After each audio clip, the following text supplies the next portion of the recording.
एक बार की बात है, एक युवा वैज्ञानिक थी जिसका नाम डॉक्टर ओलिविया था। वह हमेशा समय के रहस्यों से मोहित रही थी। उसने अपना पूरा जीवन समय की संरचना और उसमें यात्रा करने की संभावना का अध्ययन करने में समर्पित कर दिया। और फिर एक दिन उसने आखिरकार एक बड़ी खोज कर ली। डॉक्टर ओलिविया ने एक टाइम मशीन विकसित की और भविष्य की यात्रा पर निकल पड़ी। शुरुआत में सब कुछ सुचारू रूप से चला और वह भविष्य की दुनिया के दृश्यों और ध्वनियों से चकित रह गई। लेकिन जैसे जैसे वह और आगे बढ़ी, उसे अप्रत्याशित चुनौतियों का सामना करना पड़ा।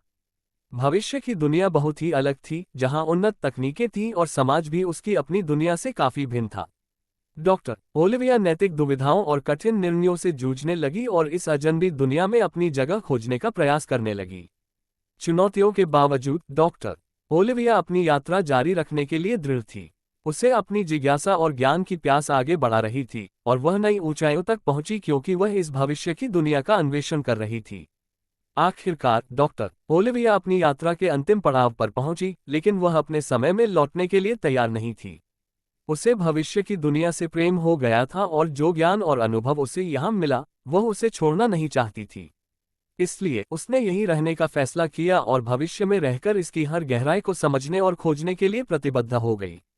उस दिन से डॉक्टर ओलिविया भविष्य में रहने लगी, हमेशा कुछ नया सीखते हुए, खोजबीन करते हुए और संभावनाओं की सीमाओं को आगे बढ़ाते हुए। उसने अपनी यात्रा के दौरान सीखे गए पाठों को कभी नहीं भुलाया और उसे अपने जुनून को आगे बढ़ाने और अज्ञात की खोज करने से मिलने वाली खुशी और संतुष्टि हमेशा याद रही।